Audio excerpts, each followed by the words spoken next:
She got sick at a boy's first birthday party, tried to get out before it got bad, couldn't find her partner, made it a block down the road before her body completely gave out, and her stepson decided she faked the whole thing. Laura has been her partner's kid's stepmom for over 20 years, but his ex never wanted her there. Now, the stepson stayed loyal to his mom, but the daughter, on the other hand, she eventually came around and they have a really good relationship. Nonetheless, Laura showed up for both kids every single time it mattered. Then comes the grandson's first birthday party. Laura has recently been diagnosed with a medical condition, and it doesn't happen often, but when it does, her entire body, almost without warning, dumps everything. So she's sitting at this party when it hits, surrounded by people she barely knows. She's starting to sweat. She doesn't want to make a scene. She's looking for her partner. She doesn't want to have all this happen in someone else's bathroom at a toddler's birthday party. So she tries to find her partner. She can't. She gets out as fast as she could, and she makes it a block down the road before her entire body completely gives out. Her partner explained everything to the stepson, but it's been 6 months and he still thinks she faked the whole thing. Basically, he thinks that it was a fit of rage dressed up as a medical emergency because she was just so jealous of his mom spending time with his son, which wasn't the case. But she's been cut off from him, from the grandchild, and it's just tearing apart her partner. Oh my gosh, I'm so sorry. Like, you did everything you could. You tried to leave quietly. You didn't want to make a scene, didn't want to make it about yourself. You let your partner handle the conversation. You've given it time, and none of it mattered. I wonder if this is happening.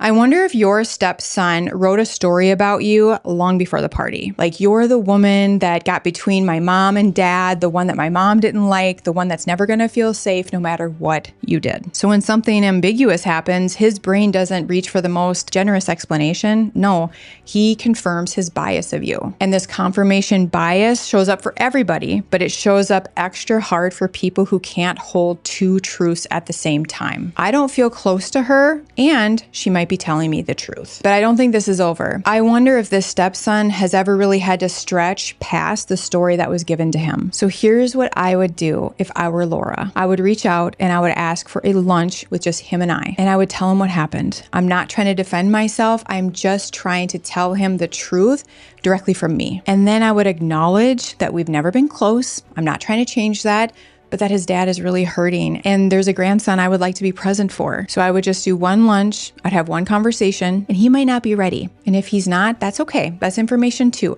At least you'll know that you tried the one thing that gives this a real shot.